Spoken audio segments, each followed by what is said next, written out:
పోతుంటారు. అనకూడని మాట ఒక్కటనేసి మరణం తెచ్చేసుకుంటారు. అనకూడని మాట ఒక్కటనేసి ఐశ్వర్యాన్ని పోగొట్టేసుకుంటారు.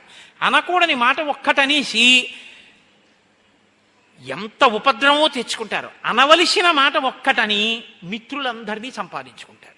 నాలుక అంత గొప్పదండి. అందుకు కదా శ్రీరామ నీనామం ఎంత రుచిరా, ఎంత రుచి ఎంత రుచి ఎంత రుచిరా, పాలు పంచాదారుల కన్నా పెరుగు తేనెల కన్నా శ్రీరామ నీనామం ఎంత రుచిరా అంటాం. ఏమిటండి ఆ మాటకు అర్థం? ఏమైనా అర్థం ఉందా? పాలు నాలుక మీద వేసుకుంటే రుచి తెలుస్తుంది, పెరుగు తెలుస్తుంది, తేనె తెలుస్తుంది, పంచదార తెలుస్తుంది. రామనామం కాగితం మీద రాసి నాలుక మీద వేయండి, ఇటు రుచి ఏమిటి దానికి? కాదు. రుచి అంటే ఏమిటో తెలుసా అండి? నాలుకతో చూసేటటువంటి అనుభవ జ్ఞానం కాదు. రామా, ఈ నాలుకతో తిన్న పాలు, నాలుకతో తిన్న పెరుగు, నాలుకతో తిన్న పళ్ళు ఈ శరీరంలో సప్తధాతువులయ్యాయి. చర్మము, రక్తము, కొవ్వు, మాంసము, అస్థి, శుక్ల, మేధ. ఈ నాలుకతో అన్న రామ ఇంకా మళ్ళీ శరీరంలోకి రాకుండా చేసింది. ఇది దీని శక్తి. కాబట్టి రామ, శ్రీరామ నీనామం ఎంత రుచిరా, దీని శక్తి తెలుసుకున్నాను రా రామా అని చెప్పడం దాని భావం తప్ప. అంతేగాని అరటిపళ్ళులా తీయగా ఉంటుందా అండి, పాలల్లా కమ్మగా ఉంటుందా అండి, ఇది ఇలా ఎందుకు రాశారండి అని అడగకూడదు. అది అనుభవంలోకి తెచ్చుకోవాలి. రసేంద్రియము అంటే నీకు పదార్థముల రుచి చెప్పడం కాదు, రసోవై సహా ఈశ్వరనామం పలకడంలో ఉన్న ఆనందాన్ని కూడా చెప్పాలి. అమ్మయ్యా, ఇవాళ ఎంత సంతోషంగా చెప్పుకున్నానండి శ్రీరామాష్టోత్తరం అని చెప్పుకున్నది అష్టోత్తరం. అంతేగాని విశ్వం విష్ణుహో అదొకటే వినపడుతుంది విష్ణు సహస్రంలో. ఆ తర్వాత ఇంకా వనమాలి గదీశాంగి వినపడుతుంది. ఎవడి కోసం ఆ చదువు? ఎందుకది? ఎవడడిగాడు నిన్ను చదవమని? మానేయి. శ్రీరామ రామ రామేతి రమే రామే మనోరమే అను. నీకు టైం లేకపోతే అంతేగాని ఎందుకు వచ్చిన దిక్కుమాల పరిగెత్తడాలు? కాబట్టి అది నాలుకకు రుచి.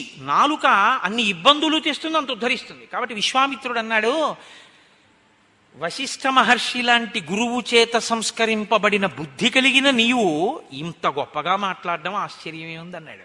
ఇప్పుడు ఎవరు ఉలిక్కి పడాలి? వశిష్ఠుడు. ఎందుకో తెలుసా అండి? ఇప్పుడు ఆయన గాని అడిగాక ఈయన అయ్య బాబోయ్ ఇలా వేళ్ళు విరిచారనుకోండి, ఆయన ఈయన వంక చూస్తాడు, వశిష్ఠుడి వంక. ఇదే నేర్పావు అని. అప్పుడు ఆయన ఏమనాలి? నోరు మొయ్యి, నీకేం తెలుసు, ఆయన అడిగింది అనాలి. అనాలా వద్దా? వశిష్ఠుడు అలా జోక్యం చేసుకునేటట్టు విశ్వామిత్రుడు చేయగలిగాడు. ఇది ఆయన ప్రజ్ఞ. పాపం అమాయకుడు ఎవరు? పుత్రవ్యామోహంతో తొందరపడిపోయి మాట్లాడేస్తున్నాను, మహా అడిగితే ఏం అడుగుతాడు? ఏదో గుడి కడుతున్నానంటాడు, గోపురం కడుతున్నానంటాడు, అంతే కదా అనుకున్నాడు దశరథ మహారాజు. ఆయన అన్నాడు, ఏమీ లేదయా, నీ దగ్గరికి రావడానికి ఒక చిన్న కారణం ఉంది, దానికోసం వచ్చాను. అహం నియమమాతిష్టే సిద్ధ్యర్థం పురుషర్షభ తస్య విఘ్న కరౌ ద్వౌతు రాక్షసౌ కామరూపిణౌ. నేను సిద్ధి కొరకు ఒక యాగం చేస్తున్నాను. ఆ సిద్ధి కొరకు యాగం చేస్తున్నప్పుడు ఇద్దరు రాక్షసులు కామరూపంలో వస్తున్నారు. వాళ్ళు రూపం మార్చుకుని వస్తున్నారు, విఘ్నం కల్పిస్తున్నారు. దానివల్ల యజ్ఞం పూర్తవట్లేదు. ఎన్ని మాటలు యజ్ఞం చేసినా విఘ్నం వస్తోంది. అందుకని నేను మళ్ళీ లేచిపోవలసి వస్తోంది. అయితే అలా ఎందుకు లేచిపోతున్నావు? నువ్వు బ్రహ్మర్షివి కదా, నువ్వు ఒక్క సంకల్పం చేసి శాపం విడిచిపెడితే వాళ్ళు చచ్చిపోతారుగా, నువ్వు పూర్తి చేసుకోగలవుగా యాగం అంటే. ఏమైనా నేను కోప్పడతాను, శాపాలు పెడతాను అనుకుంటున్నావేమో. ఇప్పుడు అది మానేశాను, నేను బ్రహ్మర్షిని, నాకు అంతటా ఈశ్వరుడు కనపడుతున్నాడు. అందుకని ఆయన అన్నాడు, నచమే క్రోధముత్స్రష్టం బుద్ధిర్భవతి పార్థివ తథా భూతాహి సాచర్య నశాపస్తత్ర ముచ్యతే. నేను కోపంతో శాపం విడిచిపెట్టకూడదు ఆ యజ్ఞంలో, అందుకని నేను శపించట్లేదు. అందుకని వాళ్ళు ఏం చేస్తున్నారంటే యజ్ఞభంగం చేసేస్తున్నారు. అందుకని ఇప్పుడు ఆ వచ్చినటువంటి వాళ్ళు యజ్ఞభంగం చేసే సమయంలో ఆ ఇద్దరిని చంపడానికి మీ అబ్బాయిని నాతో పంపించన్నాడు. స్వపుత్రం రాజశార్దూల రామం సత్యపరాక్రమం. నీ కొడుకున్నాడే రాముడు, సత్యపరాక్రముడు, చాలా తేజోవంతుడు. కాకపక్షధరం శూరం జ్యేష్టం మే దాతుమర్హసి. అదిగో ఆ జులపాల జుత్తుతో ఉన్న రాముడున్నాడే, గొప్ప అందగాడు, వాణ్ణి నాతో పంపించు, వాడిని తీసుకెళ్తాను, వాడు చంపుతాడు ఆ ఇద్దరు రాక్షసుల్ని అని. రామస్య రాజ్యశార్దూల న పర్యాప్తౌ మహాత్మన నచ పుత్రకృత స్నేహం కర్తుం అర్హసి పార్థివ. ఇప్పుడు దశరథుడు ఏం ఆలోచిస్తాడో కూడా పరకాయ ప్రవేశం చేసి విశ్వామిత్రుడు చెప్పేస్తున్నాడు. అమ్మో, మా అబ్బాయిని పంపించడమా అండి అనకు. అనద్దంటున్నానో తెలుసా? నీకేం తెలుసో తెలుసా? నీ కొడుకన్న విషయం ఒకటే తెలుసు తప్ప ఆయనెవరో నాకు తెలుసు. నేను పంపించమంటున్నాను, నువ్వు పంపించేసేయి. నువ్వేమడిగితే అది ఇస్తానన్నావు, నేను అడిగాను, ఇచ్చేసేయి. తప్ప పుత్రుడి మీద స్నేహంతో, ఆయన మీద ప్రీతితో అయ్య బాబోయ్ ఇస్తే ఏమైపోతుందో అని ఇవ్వడం మాత్రం మానకు. అహంతే ప్రతిజానామి హతౌ తౌ విద్ధి రాక్షసౌ. నీకు నేను ప్రతిజ్ఞ చేసి చెప్తున్నాను, రాముణ్ణి నాతో పంపు, రాక్షసులు మరణించినట్టు అని చెప్పాడు. అంటే ఏమిటి? రాముడు క్షేమంగా ఉంటాడనే కదా. నువ్వు దేనికి భయపడాలి? రాముడికి ఏమైనా అవుతుందేమో అని. రాక్షసులు మరణిస్తారు, నేను ప్రతిజ్ఞ చేస్తున్నానన్నాడు బ్రహ్మర్షి. విశ్వాసం అంటే, శ్రద్ధ అంటే, భక్తి అంటే ఏమిటండి? ఎదురుగుండా వచ్చి అర్ఘ్యం ఇవ్వడం, పాద్యం ఇవ్వడం కాదు, ఆయన చెప్పిన దాని మీద నమ్మకం ఉంచడం కదా. ఇప్పుడు చెప్పాడుగా, ప్రతిజ్ఞ చేసి చెప్తున్నానన్నాడుగా. పైగా ఇంకొక మాట చెప్పాడు, నువ్వు ఇంకా అనుమానపడుతున్నావేమో రాముణ్ణి పంపడానికి. అహం వేద్మి మహాత్మానం రామం సత్యపరాక్రమం వశిష్ఠోపి మహాతేజ ఏచేమే తపసి స్థితాః. రాముడెవరో నీకు తెలియదు. తెలియక నువ్వేమనుకుంటున్నావంటే, పిల్లాడు నా కొడుకు, వాడేమిటి, రాక్షసుల్ని చంపడం ఏమిటి, పంపడం ఏమిటి, బాబోయ్ అటు దిటైతే అని అమంగళాన్ని ఆలోచిస్తుంది. ఇది ఎందుకు ఆలోచిస్తుందని విశ్వామిత్రుడు చెప్పగలిగాడో తెలుసా అండి? నేను అందుకే మీతో మనవి చేశా, రామాయణం మనస్తత్వ శాస్త్రము అని. మీకు ప్రీతి ఎక్కువ అయిపోతే అమంగళాన్ని అది భయపడుతుంది. బాగా గుర్తుపెట్టుకోండి. నా కొడుకు మీద నాకు విపరీతమైన ప్రీతి అనుకోండి, 8ంటికి రావలసిన వాడు 8:45 అయిపోయినా రాలేదనుకోండి, వీడిని సైకిల్ స్పీడ్గా తొక్కద్రా, బ్రేకులు సరిచేయించుకోరా అంటే ఆ బ్రేకులు సరిచేయించుకోడు, స్పీడ్గా తొక్కుకొచ్చేస్తాడు. ఈ మధ్యన ఎక్కడేమో పెద్ద గొయ్యి తవ్వారు, అది కప్పట్లేదు, వీడు అటువైపు నుంచే వస్తాడు, ఏమైందో ఏమో అంటాడు. ఆ గోతులో పడిపోయాడో, కింద పడిపోయాడో, కాళ్ళు విరిగిపోయాయో, చేతులు విరిగిపోయాయో, హాస్పిటల్కి తీసుకెళ్లారో అనలేడు. మనసు అంగీకరించాక ఏమైందో ఏమో అంటాడు. అంతేగాని మాస్టర్ బహుశా 9 వరకు కూడా లెక్కలు నేర్పుతున్నాడు, ఉత్సాహంగా నా కొడుకు వింటుంటాడు అంటాడేంటి? అతి ప్రీతి అమంగళాన్ని ఊహించి భయపడుతుంది. కాబట్టి ఇది కనిపెట్టాడు. లేక పుట్టిన పిల్లలు కదండి, బెంగ పెట్టుకుని పంపిస్తే ఏమైనా అయిపోతాడు అనుకుంటున్నావేమో. అలా బెంగ పెట్టుకోకు. అహం వేద్మి మహాత్మానం రామం సత్యపరాక్రమం. రాముడు సత్యపరాక్రముడయ్యా, రాముడెవరో నాకు తెలుసు. నువ్వు అలా అంటున్నావు, కానీ నువ్వు అనుకున్నది నిజమని ఎలా అనుకుంటాను అంటావేమో. వశిష్ఠోపి మహాతేజాయేతే మే తపసి స్థితాః. నాకెంత తెలుసో వశిష్ఠుడికి అంత తెలుసు. అడుగు, నీ కొడుకేనో లేకపోతే ఇంకేమన్నానేమో రాముడు అడుగు, చెప్పేస్తాడు వశిష్ఠుడు. ఆయన విష్ణు అన్న విషయం మాకు తెలుసు, నీకు తెలియదు, వచ్చిన గొడవ. కాబట్టి వశిష్ఠుడికి తెలుసు. పోనీ నేను చెప్తే నమ్మవు, వశిష్ఠుడు చెప్తాడు నమ్ముతావా? ఇక్కడ ఉన్న తాపసులు చెప్తారు నమ్ముతావా? మేమందరం చెప్తున్నాం, నీ కొడుకు కేవలం నీకు నీ కొడుకులా కనపడుతున్నాడు. నీ కొడుకు కాకుండా ఆయన ఇంకోటి, ఆయన సత్యపరాక్రమం, ఆయన పరాక్రమానికి అడ్డు లేదు. పంపవయ్యా. ఇదితే ధర్మలాభంచ యశశ్చ పరమం భువి స్థితం ఇచ్చసి రాజేంద్ర రామం మే దాతుమర్హసి. నువ్వు రాముణ్ణి నాతో పంపావా, భూమి మీద ధర్మం నిలబడుతుంది, ఆయనకి అపారమైనటువంటి కీర్తి కలుగుతుంది. రాముడు ఎన్నిటిని పొందుతాడో నాతో వచ్చిన తర్వాత నువ్వు చూద్దువుగనివి, పంపించు. యది యనుజ్ఞాః కాకుత్సా దదతే తవ మంత్రిణః వశిష్ఠ ప్రముఖాః సర్వే తతో రామం విసర్జయ. నీ చెప్పానని పంపించద్దు, వశిష్ఠుడిని అడుగు, నాతో పంపించచ్చో పంపించకూడదో. విశ్వామిత్రుడితో పంపించడానికి అడ్డేమిటండి అని నీకు అనిపిస్తే అప్పుడు పంపించు. నీ మంత్రుల్ని కూడా అడుగు, వాళ్ళు కూడా పంపమంటేనే పంపించు. పోని నా ఎదురుగుండా మాట్లాడడానికి భయమా? పక్కకి తీసుకెళ్ళి అడుగు కులగురువుని, పంపించమంటే పంపించు, లేకపోతే వద్దు. ఇన్ని చెప్తున్నాడు. ఎవరు అడగకుండా ఇచ్చేస్తానన్నాడో వాడు ఇచ్చే స్థితిలో లేదు తీరా అడిగాక అని విశ్వామిత్రుడు కనిపెట్టాడు. ఇన్ని చెప్తున్నాడు పంపించమని, ఇప్పుడు నిలబడగలడా మాట మీద? సరే రామా వెళ్ళిపో అని అనలేడు. ఎందుకు అనలేడో చెప్తాడు తప్ప నేను పంపుతానని మాత్రం అనలేడు. ఇది పుత్రవ్యామోహం అంటే, ఇది పుత్రేష. దశరథుడు మాత్రం ఎలా అతీతుడండి, లేక బిడ్డల్ని కన్నవాడు, అందున ధర్మాత్ముడు సుగుణాభిరాముడు, ఏమని పంపిస్తాడు పిల్లాన్ని? ఆయన బాధ ఆయింది. దశరథుడిని చూస్తే జాలే వేస్తుంది పాపం ఒక్కొక్కసారి. కాబట్టి ఈ మాటలు చెప్తే దశరథుడు అన్నాడు, 19 వర్షో మే రామో రాజీవలోచన నయుద్ధయోగ్యతాం మస్య పశ్యామి సహరాక్షసై. రామచంద్రమూర్తికి ఇంకా 16 ఏళ్ళు కూడా రాలేదు. పిల్లవాడు రామో రాజీవలోచన, పద్మముల యొక్క రేకుల వంటి కనురెప్పలున్నవాడు. రాత్రి అయితే పిల్లాడు ఇట్టి నిద్రైపోతాడు. రాక్షసులో రాత్రి యుద్ధం చేస్తారు. ఇంత చిన్న పిల్లాడు రాక్షసులతో యుద్ధం ఎక్కడ చేస్తాడండి? పైగా ఆయనకేమి ఇంకా అస్త్రాలు శస్త్రాలు అవి ఏమీ రావు. వాళ్ళు టక్కులు టమారాలు గారడీలు మాయా విద్యలు రాత్రులు యుద్ధాలు అన్నీ వచ్చిన వాళ్ళు కామరూపులు. వాళ్లతో పిల్లాడా యుద్ధం చేస్తాడు? చెయ్యలేడు. నా మాట వినండి. బాలో అకృత విద్యశ్చ నచవేత్తి బలాబలం నచాస్త్ర బల సంయుక్తో నచయుద్ధ విశారద నచాసౌ రాక్షసాం యోగ్య కూటయుద్ధాహితే ధ్రువం విప్రయుక్తో హి రామేణ ముహూర్తమపి నోత్సహే జీవితుం మునిషార్దూలా నరామం నేతుమర్హసి షష్టిర్వర్ష సహస్రాణి మమ జాతస్య కౌశిక దుఃఖే నోత్పాదితశ్చాయం నరామం నేతుమర్హసి. ఎందుకు కొడుకుని పంపించచ్చో విశ్వామిత్రుడు చెప్తున్నాడు. ఎందుకు పంపలేడో దశరథుడు చెప్తున్నాడు. ఇప్పుడు ఎవరు ఏదైనా ఇచ్చేస్తానన్నవాడు. ఆయన అంటున్నాడు, మీరు దయతలచండి, పిల్లాడు ఏం తెలీదు, యుద్ధానికి వస్తే ఏమైనా అయిపోతాడు. రాక్షసులతో యుద్ధం వాడి వల్ల కాదు. బొత్తిగా 16 ఏళ్ళు కూడా లేవు. ఇంకొకటి చెప్పనా, నాకు 60,000 సంవత్సరాల వయస్సు. అక్కడ చెప్పుకుంటున్నాడు షష్టిర్వర్ష సహస్రాణి. 60,000 సంవత్సరాల వయస్సు వచ్చాక ఇక పిల్లలు పుట్టరు అనుకుంటున్నప్పుడు పుట్టాడు సుగుణాభిరాముడు. అటువంటి కొడుకుని విడిచిపెట్టి ముహూర్త కాలం కూడా నేను బతకలేను, వాడిని చూడకుండా ఉండలేను, అందుకని నా దగ్గర నుంచి వాడిని తీసుకెళ్ళిపోకండి అన్నాడు. అంటే మీకు ఏ అనుమానం వచ్చి ఉంటుందో, కొంతమందికి నాకు తెలిసి 60,000 సంవత్సరాలు బ్రతకడం ఏమిటండి అని అనుకోవచ్చు. యుగాల్లో ఒక్కొక్క యుగంలో ఆయు ప్రమాణం ఒక్కొక్కలా ఉంటుంది. త్రేతాయుగంలో ఆయు ప్రమాణం 1000 సంవత్సరాల మీది. అందుకని 60,000 సంవత్సరాలు దశరథుడు ఉన్నాడు. తస్య తద్వచనం శ్రుత్వా విశ్వామిత్రోభ్యభాషత పౌలస్య వంశ ప్రభవో రావణో నామ రక్షత. అడిగాడు. పైగా ఎవరితో యుద్ధం చెయ్యాలి? చిన్న పిల్లాడు, వాణ్ణి పంపమని అడుగుతున్నావు, ఎవరితో యుద్ధం చెయ్యాలో అసలు నాకు చెప్పు అన్నాడు.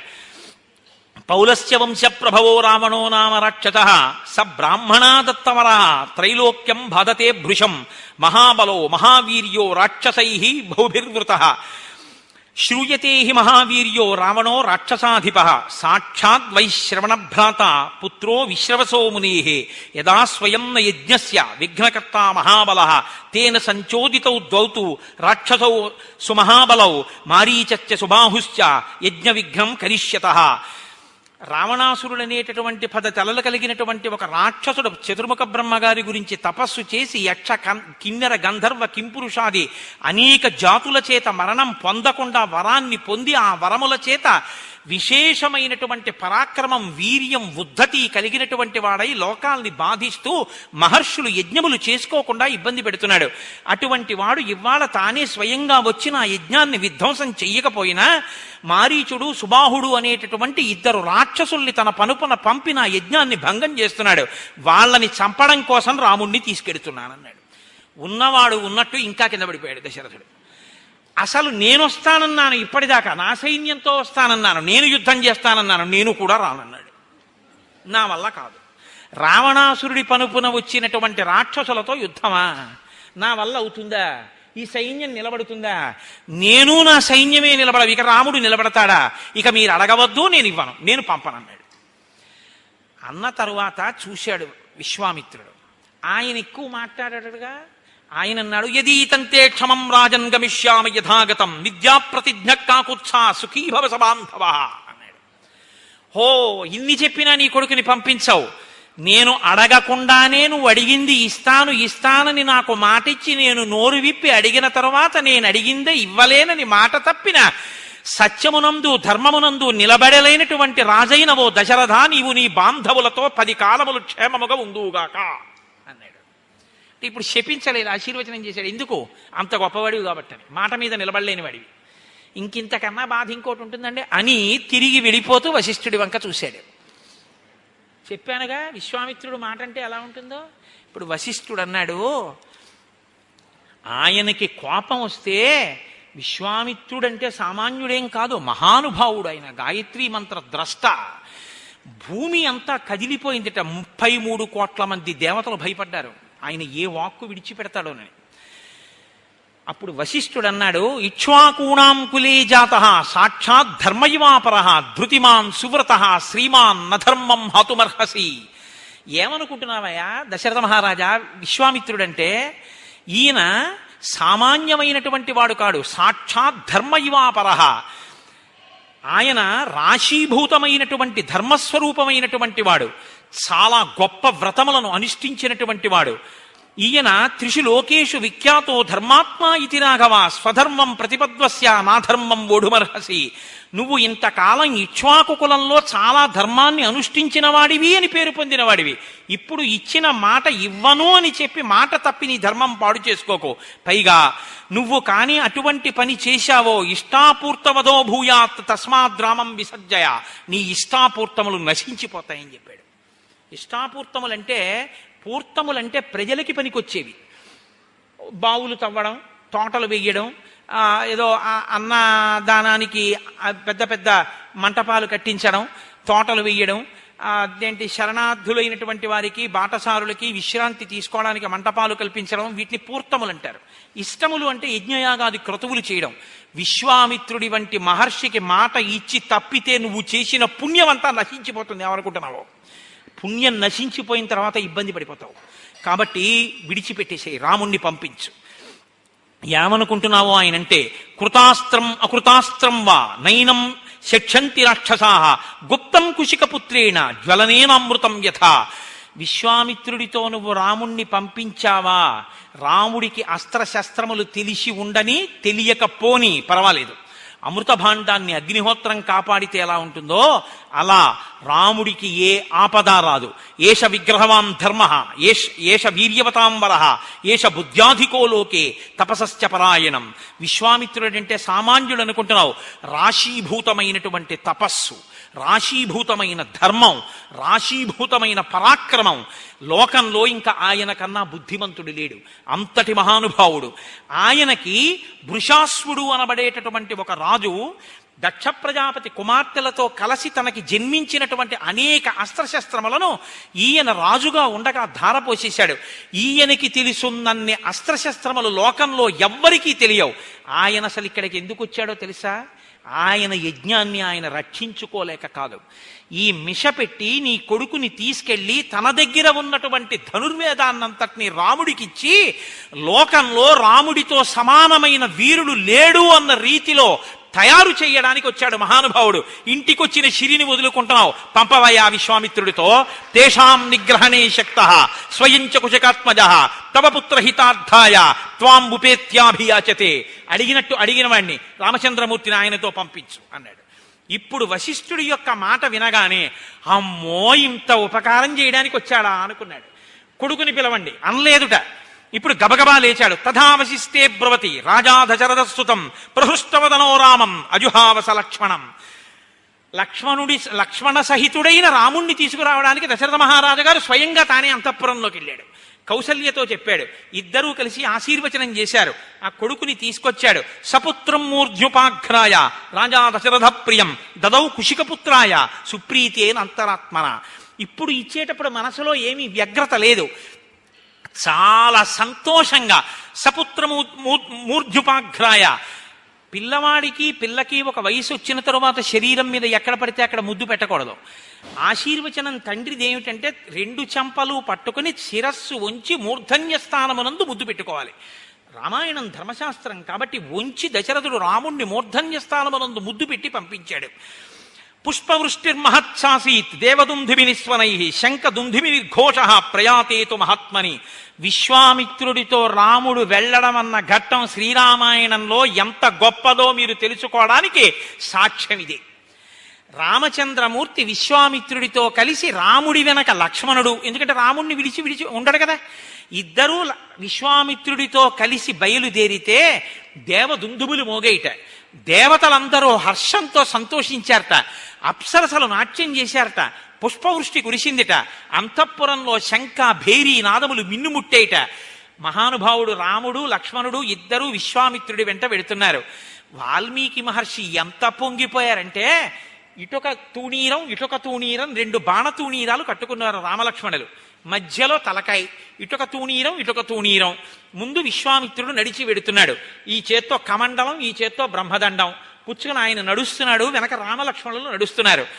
వాల్మీకి మహర్షి అన్నారు, ఈ రెండు తూణీరాలు మధ్యలో తలకాయతో 3 తలల పావులు 2 విశ్వామిత్రుడి వెంట వెడితే ఎలా ఉందో అలా ఉన్నది ఆ సన్నివేశం.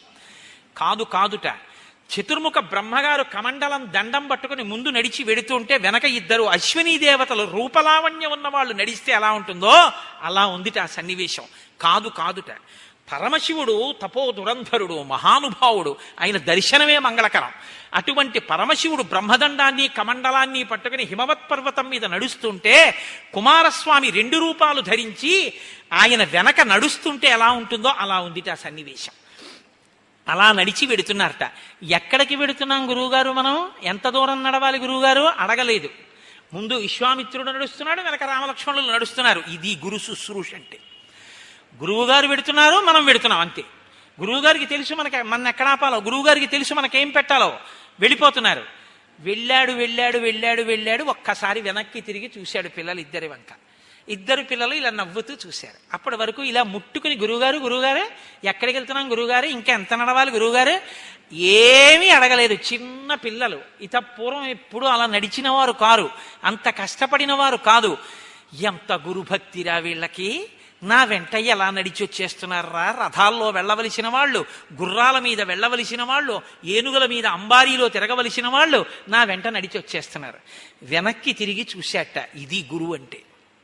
కడుపు నిండిపోయింది. అబ్బా ఏమి శిష్యులు రా నా శిష్యులు అనుకున్నట్ట. తన వెంట నడిచొచ్చినందుకు ఎక్కడికి అని అడగనందుకు గురువుగా విశ్వామిత్రుడు రాముడికి ఇచ్చిన కానుక ఏమిటో తెలుసా అండి? ఇలా తిరిగి చూసి నవ్వాడు. నవ్వి రాముణ్ణి పిలిచన్నాడు, గృహాణవచ్చశీలం మా భూత్కాలస్య పర్యయ మంత్రగ్రామం గృహాణత్వం బలాం అతిబలాం తథా. రామా, కమండలంలో ఆ నీళ్లు తెచ్చుకుని కూర్చో, ఆచమనం చెయ్యి, నీకు బల అతిబల అని 2 విద్యలు ఉపదేశం చేస్తున్నానన్నాడు. ఏం చేస్తాయి అవి? నశ్రమో నజ్వరో వాతేన రూపస్య విపర్యయ నచ సుప్తం ప్రమత్తం వా ధర్షైర్షంతి నైరుతాః నబాహ్వోః సదృశో వీర్యే పృథివ్యాం అస్తి కశ్చన త్రిషు లోకేషు వై రామ నభవేత్ సదృశస్తవ సౌభాగ్యేన దాక్షిణ్యేన జ్ఞానే బుద్ధినిశ్చయే నోత్తరే ప్రతివక్తవ్యే సమో లోకే తవానఘ. నీతో రామ, నువ్వు ఈ బల అతిబల అన్న 2 విద్యలు నా దగ్గర స్వీకరించి ఈ మంత్రముల యొక్క సమూహం అయితే మంత్రగ్రామం అంటారు. అనేక మంత్రాలని నీకు ఇప్పుడు ఉపదేశం చేస్తున్నాను. ఇవి నువ్వు తీసుకుంటే నశ్రమో, నీకు ఎంత దూరం నడిచినా, ఎన్ని రాత్రులు పగళ్ళు నిద్ర లేకుండా నిలబడినా, ఎంత యుద్ధం చేసినా నీకు శ్రమ ఉండదు. నజ్వరో, నీకు జ్వరం రాదు. వాతేన రూపస్య విపర్యయ, వాతాది ప్రకోపములు కలిగి రూపం చెక్కు చెదరదు. నచ సుప్తం ప్రమత్తం వా, నువ్వు నిద్రపోతున్నప్పటికీ రాక్షసాదులు నిన్ను ఏమీ చెయ్యలేరు. నీతో సదృశమైనటువంటి బాహుబలం కలిగినటువంటి వాడికి ఈ లోకంలో ఎవ్వడూ ఉండడు. నీతో సమానమైనటువంటి బుద్ధి కలిగిన వాడు ఈ ప్రపంచం మొత్తం మీద ఇంకొకడు ఉండడానికి వీల్లేదు. అంత గొప్ప మంత్రములను, అటువంటి మంత్రగ్రామాన్ని నీకు ధారబోసేస్తున్నాను, తీసుకోమన్నాడు.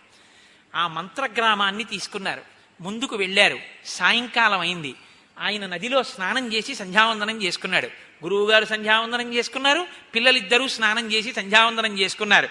ముగ్గురు కలిసి తృణములతో, అంటే గడ్డి పరకలతో చేయబడినటువంటి పక్క ఒకటి అక్కడ వేశాడు. అంటే 4 గడ్డి పరకలు అక్కడవి ఇక్కడవి ఏరి తీసుకొచ్చి అక్కడ వేశాడు. పడుకోండి అన్నాడు. తను పడుకున్నాడు. పడుతుందా నిద్ర? హంసతూలికా తల్పాల మీద పడుకునేటటువంటి పిల్లలు ఇప్పుడు ఎక్కడ పడుకున్నారట? తృణశయనే శుచితే సహోషితాభ్యాం అంటారు మహర్షి. తృణశయనం అంటే గడ్డి పరకల మీద పడుకోమన్నాడు. పడుకున్నారట. వాళ్ళకి నిద్ర ఎందుకు పట్టిందోట తెలుసా అండి? గురువు గారిలా మాట్లాడలేదుట. తాతగారు 2 మనవల్ని చెరువు పక్క పడుకోబెట్టుకుని వాళ్ళని లాలించి మంచి కథలు చెప్తూ వాళ్ళకి అన్ని వర్ణించి చెప్తుంటే వాళ్ళు తాతగారి పక్కన ఇరుక్కుపోయి, తాతగారు పడుకున్నదే సింగిల్ కాట్ బెడ్ అయినా తాతగారు పడిపోతారని 2 మనవల్ని నడువుల మీద చేతులేసి దగ్గరగా పడుకోబెట్టుకుని ఇలా చూస్తూ కథ చెప్పలేదు. వీధిలో పడుకున్నారు. వేసవికాలం ఆకాశం వంక చూసి, ఆ ఆకాశం చూశారా, ఆ నక్షత్రాలు చూశారా, ఆ సప్తర్షి మండలం చూశారా, అందులో వశిష్ఠుడని ఉంటాడు. మహానుభావుడు, ఎంత గొప్పవాడో తెలుసా వశిష్ఠుడు, ఆయన రామచంద్రమూర్తికి కులగురువు అని చెప్తుంటే తాతగారి చెవి దగ్గరగా 2 మనవలు అలా ముఖాలు పెట్టి తాతగారు కదులుతున్న నోరు వంక చూస్తూ ఆ మాటలు వింటూ అందులో లయమైపోయి, మనం ఇరుక్కు పడుకున్నాం కదిలితే పడిపోతామన్నది కూడా మరిచిపోయి, తాతగారు మాట్లాడుతుంటే నిద్రపోతే ఊ ఊ అండం మానేస్తే తాతగారు అటు ఇటు చూసి ఇద్దరూ నిద్రపోయారని లేచి పక్క మీద సర్ది తాను దుప్పటి దులుపుకుని కింద పడుకున్నట్టు, ఇంత అలవాటు పడినటువంటి హంసతూలికా తల్పాలకి అలవాటు పడి నిద్రపోయేటటువంటి రామలక్ష్మణులు అత్యంత ఆదరంతో ప్రేమతో ఆ విశ్వామిత్ర మహర్షి మాట్లాడుతున్న మాటలు కథలు వింటూ ఆదమరిచి నిద్రపోయారట ఇద్దరు. నిద్రపోతే విశ్వామిత్ర మహర్షి కూడా నిద్రపోయారట. ఏమి రామాయణం అండి! కళ్ళకి కట్టిస్తారు మహర్షి. గురువు యొక్క ప్రేమ అంటే ఎలా ఉంటుందో చూపిస్తారు. అది గురువు అంటే. ఆదరంతో దిగవలసిన చోట దిగిపోతాడు, ఎక్కవలసిన చోట పైకెక్కుతాడు. ఆ ఆరోహణ అవరోహణలలో శిష్యుణ్ణి పైకెక్కిస్తాడు, జారిపోకుండా తనతో తిప్పుకుంటాడు, సామాన్యుళ్ళ ఉంటాడు. ఎక్కవలసిన చోట తనేమిటో ఎక్కి నిలబడి చూపిస్తాడు, పైకి లాగుతాడు. తెల్లవారిపోయింది, పిల్లలు కదూ బడలిపోయారు, ఇద్దరూ నిద్రపోయారు. ఆయనో బ్రాహ్మీ ముహూర్తానికి లేచిపోయాడు, ఆయన అలవాటు అయింది. విడిపోయాడు, స్నానం చేశాడు, సంధ్యావందనం చేసేసుకున్నాడు, అనుష్ఠానం పూర్తయిపోయింది. వచ్చాడు, చూశాడు, సూర్యోదయం అవుతోంది, ఎర్రటి కాంతి వస్తోంది. పిల్లలిద్దరు ఇంకా పడుకునే ఉన్నారు. చూశాడు, నిద్రపోతున్నటువంటి రామలక్ష్మణుల యొక్క సౌందర్యాన్ని వాళ్ళు పుట్టిన తరువాత బయట ఉన్న వ్యక్తి అనుభవించడంలో మొట్టమొదట అనుభవించిన ఏకైక వ్యక్తి విశ్వామిత్ర మహర్షి. ఎందుకంటే అప్పటి వరకు కౌసల్యే చూసింది ఆ అందం, సుమిత్ర కైకేయి చూసింది, దశరథుడు చూశాడు, బయట వాళ్ళు చూడలేదు. విశ్వామిత్రుడు తృణశయనం మీద పడుకోబెట్టాడు ఇద్దరిని. అయినా వాళ్ళని నిద్ర లేపేటప్పుడు వాళ్ళ యొక్క ముఖ సౌందర్యాన్ని చూశాడు, ఆ నిద్రాకాలిక సౌందర్యాన్ని చూశాడు. చూసి అంటాడు, కౌసల్యా సుప్రజా రామ పూర్వా సంధ్యా ప్రవర్తతే ఉత్తిష్ట నరశార్దూల కర్తవ్యం దైవమాన్నికం. కర్తవ్యం మీతో నేను మనవి చేశాను. ఆయన అంటాడు, కౌసల్యా సుప్రజా రామ, కౌసల్య యొక్క మంచి సంతానమైన రామ నిద్రలే. ఇక్కడ బహుభంగిమలు అనుభవించారు పెద్దలు. ఏం దశరథ సుప్రజా రామ అనకూడదేమిటి? సాధారణంగా మనం అప్లికేషన్లో CHRVVB కోటేశ్వరరావు సన్ ఆఫ్ అంటే తండ్రి గారి పేరు రాస్తాం తప్ప అమ్మగారి పేరు రాయం, నాన్నగారి పేరు రాస్తాం. ఈయన తండ్రి గారి పేరు పెట్టి పిలవలేదు, కౌసల్యా సుప్రజా రామ అన్నాడు. ఇన్ని భావాలో తెలుసా అండి మనసులో? మీ నాన్నని వివాహం చేసుకున్న తర్వాత పట్టమహిషి అయినా ఆవిడికి పిల్లలు పుట్టకపోతే సుమిత్రం చేసుకున్నాడు, బాధపడలేదు. నాకు పుట్టలేదు, వాళ్ళకు పుడితే చాలని దశరథుడు తండ్రి కావాలని వ్రతాలు చేసింది మీ అమ్మ. సుమిత్రకి పుట్టకపోతే యవ్వనంలో ఉన్న కైకమ్మని తెచ్చుకున్నాడు. అసలు కౌశల్య ఇంటికి రాకుండా కైకమ్మ మందిరంలో గడిపాడు. ఆవిడికి బిడ్డలు పుట్టకపోయినా ఆవిడ మాటే వినడం మొదలెట్టాడు. అయినా మీ అమ్మ నొచ్చుకోలేదు. మహాపతివ్రత అయి ఎప్పుడూ దశరథ మహారాజు గారిని అనువర్తించి ఎప్పుడూ భగవంతుణ్ణి నమ్ముకుని ఇన్ని పూజలు చేశాను, నా కడుపు పండలేదు అనలేదు. ఈశ్వరుణ్ణి సేవిస్తూనే ఉంది. ఎంత నమ్మకం ఉన్నదో మీ అమ్మ. కాబట్టి కౌసల్యా సుప్రజా రామ కాదు, నేను మీ నాన్నని వెళ్ళి పంపించవయ్యా, నేను ప్రతిజ్ఞ చేస్తున్నానంటే ఇలా ఇలా అన్నాడు. వశిష్ఠుడు జోక్యం చేసుకున్న తర్వాత తనే వచ్చాడు. మీ అమ్మ మాత్రం అసలు ఎవరనాలి పంపనని, లేక పుట్టినవాడు తీసుకెళ్లి విశ్వామిత్రుడికి ఇచ్చేస్తారా అనాలి. అలా అన్నట్టు రామాయణంలో లేదు, ఇచ్చేసింది వెంటనే ఆశీర్వచనం చేసి. నా మీద నమ్మకం మీ అమ్మది, మీ నాన్నది కాదు. కాబట్టి ఓ కౌసల్య కొడకా, కౌసల్యా సుప్రజా రామ. కడుపులో అదొక ఆనందం. మీ అమ్మకి నా మీద నమ్మకమయ్యా కాదు. రామా, నువ్వు పుట్టాలంటే మీ నాన్న అశ్వమేధయాగం చేస్తే ఆయన పాపం పోయింది. అశ్వమేధయాగం చెయ్యాలంటే 3 కత్తులతో నవ్వుతూ గుర్రాన్ని చంపి ఓ రాత్రంతా గుర్రాన్ని భర్తని పట్టుకున్నట్టు పట్టుకుని పడుకుంది మీ అమ్మ. పడుకుని అప్పుడు ఆ అశ్వం యొక్క వపని తీసి అగ్నిహోత్రంలో వ్రేలిస్తే మీ నాన్న యొక్క పాపం పోయింది. మీ అమ్మ ఎంత కష్టపడిందయ్యా నువ్వు పుట్టడం కోసం. కాబట్టి కౌసల్యా సుప్రజా రామ. మనిషిగా ఈ లోకంలో పుడతానని ప్రతిజ్ఞ చేసి విష్ణు భగవాన్ నువ్వు ఈ లోకంలోకి వచ్చావు. మనిషిగా పుట్టాలి అంటే అమ్మ కడుపులో పుట్టాలి, అమ్మ కడుపులో పెరగాలి. ఏవి గర్భవాసం అయ్యా? అన్ని దేవాలయాలు గర్భాలయాలు అయ్యాయి. అన్ని లోకాలు నిండిపోయినటువంటి విష్ణుతత్వాన్ని తన కడుపులో పొదిగించుకుంది మీ అమ్మ కౌసల్య. కడుపార మోసింది నిన్ను 12 నెలలు. మోసి కౌసల్యానందనుడు అని పేరు తెచ్చుకున్నావు. మీ అమ్మ మొట్టమొదట ప్రసవించినప్పుడు నిన్ను చూసుకుని ఎంత మురిసిపోయిందో. ఇంత ప్రసవ వేదన పడి కన్నాను, సుగుణాభిరాముడు నా తండ్రి ఎంత ముద్దులులుకుతున్నాడో. ఆజానుబాహుం అరవిందదలాయతాక్షం రామం నిశాచర వినాశకరం నమామి అని కన్న కడుపు ఎంత పొంగిపోయిందో. కాబట్టి కౌసల్యా సుప్రజా రామ. మామూలు రామ అంటే ఇంకో రాముడు తిరుగుతున్నాడు, పరశురాముడు, ఆయన వస్తాడేమో. అందుని కౌసల్యా సుప్రజా రామ. దశరథుడు పేరెత్తితే ఆయన క్షత్రియుల్ని చంపుతుంటాడు కోపం. కౌసల్య పేరెత్తితే ఆయనతో గొడవ ఉండదు. ఆడదాని పేరెత్తాడులే ఫోన్లేని ఊరుకుంటాడు, వెళ్ళిపోతాడు. అందుని ఎక్కడైనా ఉన్నాడో ఏమో, నీకు మంగళమగుగాక, నీకు భద్రమగుగాక. కాబట్టి కౌసల్యా సుప్రజా రామ. ఎన్ని భావాలండి విశ్వామిత్రుడు. అందుకే ఇప్పటికీ ఎక్కడ సుప్రభాతం చెప్పినా ముందు ఈ సుప్రభాతమే. మనందరం ఊహ చేసి ఈశ్వరుడు నిద్రపోయాడు అనుకుని లేపుతున్నాం. విశ్వామిత్రుడు నిజంగా తన కన్నుల ముందు నిద్రపోయాడు మనుష్యుడిగా రాముడు. నిద్రపోయిన రాముణ్ణి నిద్ర లేపాడు. ఆ భాగ్యం విశ్వామిత్రుడికి దక్కింది. కాబట్టి మొట్టమొదట ఈశ్వరుడికి సుప్రభాతం పలికి లేపానన్న ఖ్యాతి యుగాలు మారిపోయినా నాకే దక్కుతుంది. అది వెంకటేశ్వర సుప్రభాతం అవని, సింహాచల నృసింహ సుప్రభాతం అవని. ముందు మాత్రం కౌసల్యా సుప్రజా రామ పూర్వా సంధ్యా ప్రవర్తతే. నే చెప్పిన శ్లోకమే చెప్పాలంతే సుప్రభాతం. ఏ దేవాలయంలో ఈశ్వరుణ్ణి లేపినా నేనన్న మాటతోనే లేవాలి. ఆ అదృష్టాన్ని నేను నా సొంతం చేసుకుంటున్నాను. ఇలా సొంతం చేసుకోవడానికి మీ అమ్మ నిన్ను కని నాకు ఇచ్చింది, లేకపోతే నాకు ఎక్కడ దక్కుతుంది. కాబట్టి కౌసల్యా సుప్రజా రామ. ఇన్ని భావాలుట కడుపులో. ఎంత సంతోషమో ఆయనకి. కౌసల్యా సుప్రజా రామ పూర్వా సంధ్యా ప్రవర్తతే. మీ నాన్న నీకు ఉపనయనం చేశాడు, క్షత్రియుడివి, యజ్ఞోపవీతం ఉంది, నువ్వు ధర్మం పాటించాలి.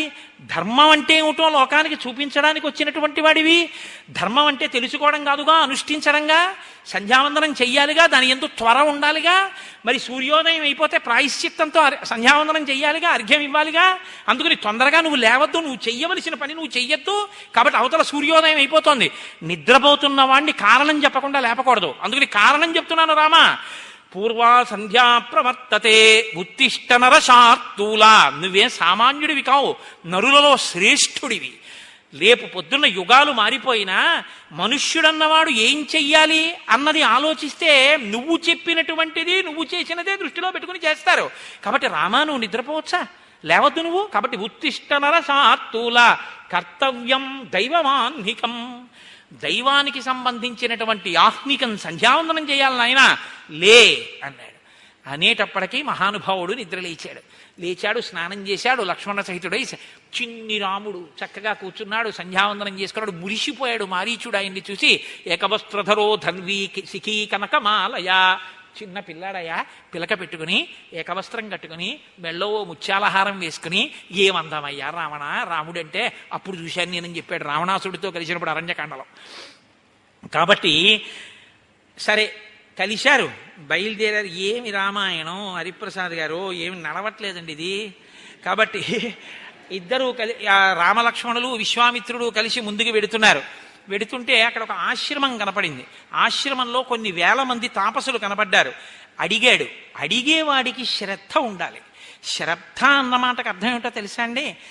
ఈయన జారిపోయాడో, ఈయన కాని వెళ్ళిపోయాడో మనకి ఇంత లోతుగా చెప్పేవాళ్ళు లేడు. కాబట్టి ఈయనతో నేనుండడమా, ఆయన నాతో ఉండడమా, ఏమో ఆయన ఎప్పుడు వెళ్ళిపోతాడో. కాబట్టి ఆయన ఉన్న సమయం వినియోగించేసుకోవాలి, అలాగని ఆయన్ని విసిగించేయకూడదు. కాబట్టి ఇప్పుడు శ్రద్ధగా అడిగితే చెప్తాడు. కాబట్టి కస్యయమాశ్రమ పుణ్య కోన్వస్మిన్ వసతే పుమాన్ భగవన్ శ్రోతుమిచ్చావః పరం కౌతూహలం హినౌ. భగవన్, ఇది ఎవరి ఆశ్రమం, ఇక్కడ ఎందుకు ఈ తాపసులు ఉన్నారు, నాకు వినాలనుంది, చాలా కుతూహలంగా ఉంది, మీ దగ్గర బాగా వివరంగా తెలుసుకోవాలనుంది. అందులో ఏదో కట్టే కొట్టే తెచ్చేయని చెప్పకుండా వివరంగా నాకు చెప్దురు. చిన్ని రాముడు అంత సంతోషంగా అడిగితే కాదనలేకపోయాడు విశ్వామిత్రుడు. చదవండి రామాయణం, చదివితే మీరు బాగా వివరంగా ఆ విశ్వామిత్రుడు చెప్పిన రీతికి మురిసిపోతారు నిజంగా. ఆయన అన్నాడు, పరమశివుడు ఇక్కడ ఒకానొకప్పుడు తపస్సు చేశాడు. తపస్సు చేసి ఉన్న సమయంలో మన్మధుడు ఆయన మీద బాణప్రయోగం చేశాడు. బాణప్రయోగం చేస్తే కోపం వచ్చినటువంటి పరమశివుడు మూడవ కన్ను తెరిచాడు. ఆయన మూడవ కన్ను తెరిచినప్పుడు మన్మధుడి యొక్క అంగములు, శరీరాంగములన్నీ భస్మమై జారి కింద పడిపోయాయి. మన్మధుడు అనంగుడయ్యాడు. పరమశివుడు ఎక్కడ కన్ను తెరిచి చూశాడో, ఎక్కడ మన్మధుని యొక్క అవయవములు జారి పడిపోయాయో దాన్ని అంగదేశము అని పిలిచారు. కాబట్టి అనంగ ఇతి విఖ్యాత తదా ప్రభృతి రాఘవ సచాంగ విషయ శ్రీమాన్ యంత్రాంగం ప్రముమోచ. ఇది ఈ అంగదేశంలో ఉన్నటువంటి పరమశివుని యొక్క ఆశ్రమం. అప్పటి నుంచి పరమశివుడు తపస్సు చేసుకున్నప్పుడు ఆయనని సేవించినటువంటి భక్తులు ఋషుల దగ్గర నుంచి ఆ ఋషుల్ని సేవించినటువంటి కొన్ని వేల మంది ఇప్పటికీ ఆ అనుక్రమంలో, ఆ వరుస క్రమంలో ఇప్పటికీ వచ్చినటువంటి వాళ్ళు, ఇదిగో చూసావా ఎంతమంది తాపసులో వీళ్ళందరూ, వీళ్ళు పరమశివుణ్ణి సేవించిన వాళ్ళని సేవించిన వాళ్ళు. అందుకే తస్యాయమాశ్రమ పుణ్య తస్యేమే మునయఃపురా శిష్యా ధర్మపరా నిత్యం తేషాం పాపం న విద్యతే. ఇక్కడ తస్యాయమాశ్రమ పుణ్య, ఇంత పుణ్యప్రదమై పరమశివుడు తపస్సు చేసుకుంటున్నప్పుడు సేవించినటువంటి ఋషుల యొక్క వరుస క్రమంతో ఉన్నటువంటి ఆశ్రమం కనుక ఈ మహాపురుషులు ఎవ్వరికీ కూడా పాపం ఉండదు. వీళ్ళు పరమశివుని యొక్క సేవ చేసిన వాళ్ళకి సేవ చేస్తున్న వాళ్ళు. అది శివానుగ్రహం అంటే. అంత గొప్ప ఆశ్రమం రామా ఈ ఆశ్రమం అని చెప్పారు. చాలా సంతోషించారు. సంతోషించి ముందుకు బయలుదేరారు. మీరు నన్ను కొద్దిగా సహకరిస్తే ఏమి చేయడం, కాబట్టి ఒక్కసారి కనీసం తాటకా సంహారం వరకు చెప్తే, విశ్వామిత్ర మహర్షికి రేపు గొప్ప పూజ జరగబోతోంది కాబట్టి ఇక్కడ ఒక గొప్ప ధర్మ సూక్ష్మం ఇమిడి ఉంది. కాబట్టి తాటకా సంహారం చెప్పి పూర్తి చేస్తాను. ఆ ముగ్గురు కలిసి ముందుకు వెడుతున్న తర్వాత అక్కడ కనపడినటువంటి ఒక ప్రదేశం గురించి రాముడు పరిప్రశ్న చేశాడని అనుకోండి విశ్వామిత్రుణ్ణి. అప్పుడు ఆయన అంటాడు విశ్వామిత్రుడు, కైలాస పర్వతే రామ మనసా నిర్మితం సరహా. వాళ్ళు గంగానదిని దాటి వెళ్ళాలి. ఆ గంగానదిని, రామాయణం అండి గొప్ప ధర్మశాస్త్రం. రామాయణం చదివేటప్పుడు మీకు అనేకమైనటువంటి ధర్మ సూక్ష్మాలు కనపడతాయి. ఆ ధర్మ సూక్ష్మాలని మీరు చూస్తే, బాగా అలవాటు పడితే అసలు మీరు అనుభవించేటటువంటి స్థితి, మీరు చూసేటటువంటి దృష్టి కోణం మారిపోతాయి. చాలా గొప్పగా ఉంటుంది. ఎందుకంటే రామలక్ష్మణుల్ని తీసుకుని ఆ ఋషులందరూ సాగనంపితే ఒక పడవ ఎక్కాడు విశ్వామిత్రుడు. గంగానదిని దాటి వెళ్ళాలి. తను యజ్ఞం చేస్తున్న సిద్ధాశ్రమం దగ్గరికి వెళ్ళాలంటే. అందుకని ఇప్పుడు గంగ దాటుతుంటే ఎక్కడో ఒక చోట నీరు బద్దలైపోతుంటే ఎటువంటి చప్పుడు వస్తుందో, అంటే బుగ్గ అంటారు చూడండి, ఆ లోపల నుంచి పుడుతున్నప్పుడు వస్తుంది చప్పుడు. అంత పెద్ద ఘోష, అంత పెద్ద చప్పుడు వినపడింది. ఏమిటిది అని అడగాలంటే ఎవరిని అడగాలి? నాకేం తెలుస్తుందా, ఎక్కడ పడితే అక్కడ నీళ్ల మధ్యలో ఇక్కడ చప్పుడు ఉంది, ఎందుకంటే నేనేం చెప్తాను అనలేదు. సర్వజ్ఞుడు, మహానుభావుడు, ఆయన్నే అడగాలి. ఆయన్ని అడిగితే ఆయన కేవలం అది చెప్పడం కాదు, అక్కడ ఏం చేయాలో చెప్తాడు ఆయన. అది విశ్వామిత్రుడు అంటే. చెక్కాడండి రాముణ్ణి. విశ్వామిత్రుడు ఏ బోధ చేసి ఎలా శిల్పాన్ని తయారు చేశాడో ఆ రాముడే లోకాభిరాముడయ్యాడు తర్వాత. కాబట్టి వాళ్ళు గంగానది మీద పడవలో వెళ్ళిపోతున్నప్పుడు వచ్చినటువంటి పెద్ద శబ్దాన్ని విని రాముడు అడిగాడు, ఏమిటి శబ్దం, నీటిలో ఇక్కడ ఒక్క చోట ఎందుకు వస్తోంది ఇలాగని అడిగాడు. అడిగితే ఆయన అన్నాడు విశ్వామిత్రుడు, కైలాస పర్వతే రామ మనసా నిర్మితం సరహ బ్రహ్మణా నరసార్తూల తేనేదం మనసం సరహ. ఒకానొకప్పుడు కైలాస పర్వతం మీద చతుర్ముఖ బ్రహ్మగారు తన మనస్సుతో ఒక సరోవరాన్ని ఒకదాన్ని సృష్టించాడు. బ్రహ్మగారి యొక్క మనసు చేత సృష్టింపబడిన సరోవరం కనుక దానికి మానస సరోవరము అని పేరు వచ్చింది. అది పరమ పవిత్రమైనటువంటిది, చతుర్ముఖ బ్రహ్మగారి చేత సృష్టింపబడింది. అది పాపరాశిని దగ్ధము చెయ్యగలిగినటువంటిది. ఇంద్రుడంతటి వాడు బ్రహ్మహత్యాపాతకం పోవాలి అంటే ఆ మానస సరోవరంలోనే లోపలికి వెళ్ళి తామర తూడులో దాక్కున్నాడు. కాబట్టి ఆ సరోవరం ఏదుందో అందులోంచి మళ్ళీ ఒక నది పుట్టింది. ఆ నది ఈ అయోధ్య పట్టణానికి చుట్టూ తిరుగుతూ ఉంటుంది, చుట్టూ ఉంటుంది. అలా చుట్టూ ఉన్నటువంటి నది ఆ సరస్సులోంచి పుట్టింది కాబట్టి దీనికి సరయు అని పేరు. బ్రహ్మ మనసులోంచి పుట్టింది మానస సరోవరం అయితే అందులోంచి పుట్టింది సరయు. సరయు అందువల్ల చాలా పవిత్రమైన నది. ఆ నది అయోధ్య చుట్టూ తిరిగి, రామ ఇప్పుడు మనం గంగలో ప్రయాణం చేస్తున్నాం కదా, ఇక్కడ గంగలో కలిసింది. ఇప్పుడు గంగా సరయు నదీ సంగమం జరిగింది. రెండు పరమ పవిత్రమైనటువంటి నదులు కలుసుకున్నటువంటి ప్రదేశం అత్యంత శక్తివంతమై పరమ పవిత్రమై ఉంటుంది. రామ దానిని యథాలాపంగా దాటి వెళ్ళిపోకూడదు. అది పరమ పవిత్ర ప్రదేశం కనుక మనం అక్కడ ఒక నమస్కారం చెయ్యాలి. కాబట్టి మీరు తస్యాయమతుల శబ్దో జాహ్నవీం అభివర్తతే వారి సంక్షోభజో రామ ప్రణామం నియతక్కురు. ఇక్కడ నువ్వు ఒక నమస్కారం చెయ్యి అన్నాడు. నమస్కారం చేశారు, గంగానదిని దాటారు, కిందకి దిగారు, ముందుకు వెడుతున్నారు. అక్కడ ఒక పెద్ద అరణ్యంలా ఉంది, నిర్మానుష్యమైనటువంటి ప్రదేశం. నాకు శృంగేరి వెళ్ళినప్పుడు అక్కడ అరణ్యాలు చూస్తే ఈ శ్రీరామాయణంలో వర్ణనలే నాకు జ్ఞాపకానికి వచ్చాయి. అది చాలా చీకటిగా ఉంది వనమంతా. రాముడు ప్రశ్న వేస్తే ఎంత గొప్పగా ఉంటుందో తెలుసా అండి. అవతలవాడు జవాబు చెప్పకుండా ఉండలేడు. ఎందుకంటే అంత పరిశీలనాత్మకంగా చూసి వేస్తాడు ప్రశ్న. పిల్లాడు ఎంత గొప్పగా చూశాడురా, ఎంత గొప్పగా చూసి అడుగుతున్నాడురా ప్రశ్న అని యథాలాపంగా అడిగిన ప్రశ్న కాదు. ఉత్సుకతతో, సంతోషంతో, కృతనిశ్చయంతో, తెలుసుకోవాలన్న కుతూహలంతో అడుగుతున్నాడు. చెప్పకుండా ఉండలేడు గురువు, అలా అడుగుతాడు. అందుకని ఎలా అడిగాడో చూడండి. అహోవనమిదం దుర్గం జిల్లికాగణనాదితం భైరవై శ్వాపదై పూర్ణం శకుంతైర్దారుణారుతై. భగవన్, ఏమిటి అరణ్యమంతా ఇలా ఉంది, ఇక్కడ ఈల పురుగుల గోల వినపడుతోంది అన్నాడు. ఇదో చమత్కారమైనటువంటి మాట. మనమైతే బహుశా కీచురాళ్ల రొద అని ఒకటి అంటుంటాం. కీచురాళ్ళు అదే పనిగా అరుస్తున్నాయి అంటే అక్కడ మనుష్య సంచారం అవి ఇంకా ఎక్కువ లేదు అని గుర్తు. కీచురాళ్ళు అరుస్తూ ఉంటాయి. ఈల పురుగుల యొక్క రథ వినపడుతోంది. భాసపక్షులు చేసేటటువంటి ధ్వనులు వినపడుతున్నాయి. శ్రీరామాయణంలో ఇదొక చమత్కారం అండి. అనేకమైన చెట్ల పేర్లు, అనేకమైన పక్షుల పేర్లు, అనేకమైన శకునాల పేర్లు మీకు కనపడతాయి. కొన్ని పక్షులు అరుస్తున్నాయంటే అక్కడ మనుష్యుల్ని తినేసే అలవాటు ఉన్న రాక్షసులు ఉన్నారని గుర్తు. అక్కడ మనుష్యులు తిరగరనమాట, అక్కడే ఆ పక్షులు ఎగురుతుంటాయి.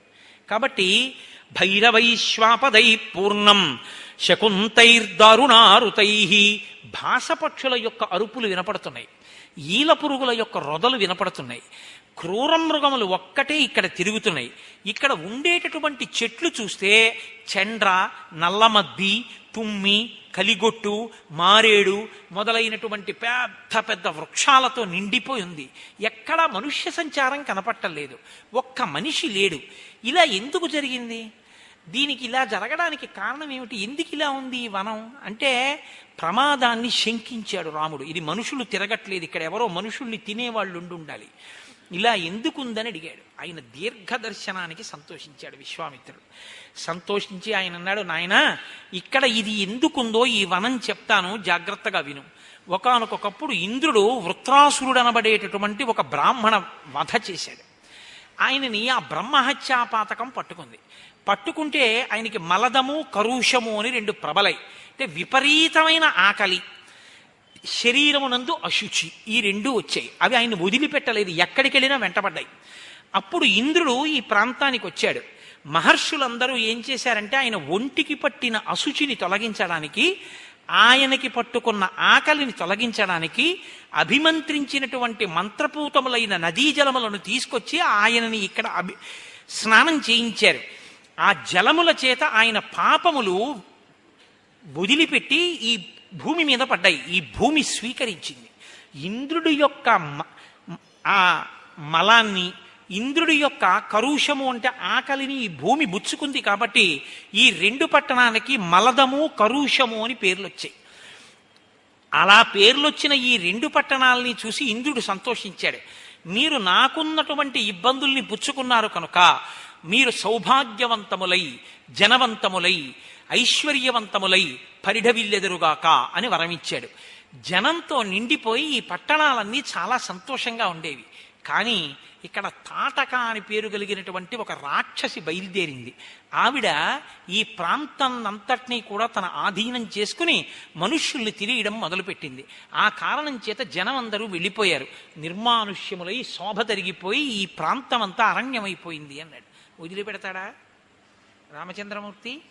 కస్యచిత్తథ కాలస్య యక్షీ వై కామరూపిణి బలం నాగసహస్రస్య ధారయంతీ తదాహ్యభూత్ తాటకానామ భద్రం తే భార్యా సుందస్య ధీమతః మారీచో రక్షస పుత్రో యస్యాహ శక్ర పరాక్రమః.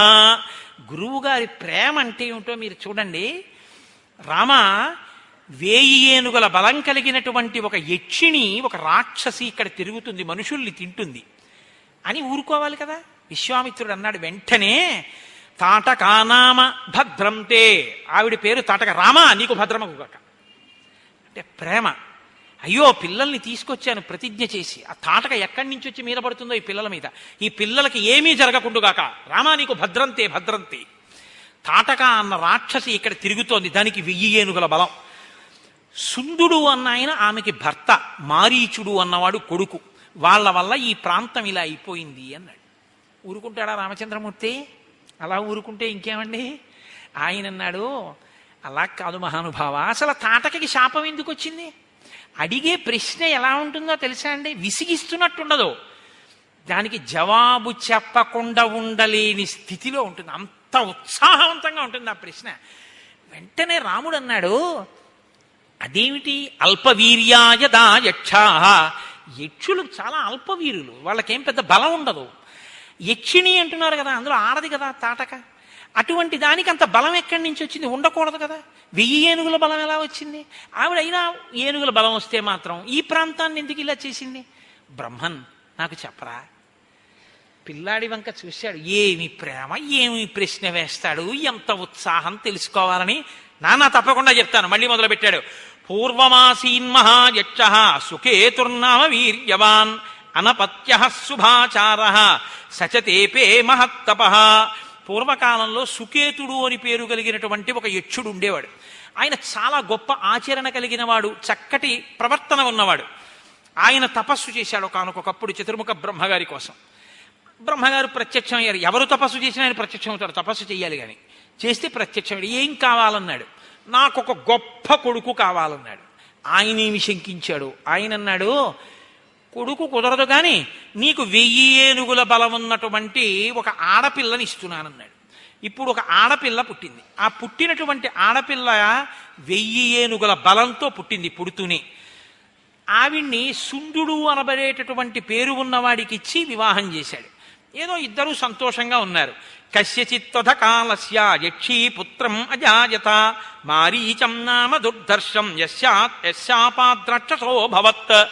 ఈ యక్షులిద్దరికీ కలిపి ఒక పిల్లాడు పుట్టాడు, వాడి పేరు మారీచుడు. కానీ వాడు యక్షులకి పుట్టినవాడు యక్షుడే అవుతాడు కదండి. కానీ వాడికి శాపం వచ్చి రాక్షసుడు అయ్యాడన్నారు. శాపం వచ్చి యక్షుడు రాక్షసుడు అయ్యాడు, అలా ఎందుకు వచ్చింది? మళ్ళీ అడిగాడు. చెప్పాలి కదా మరి.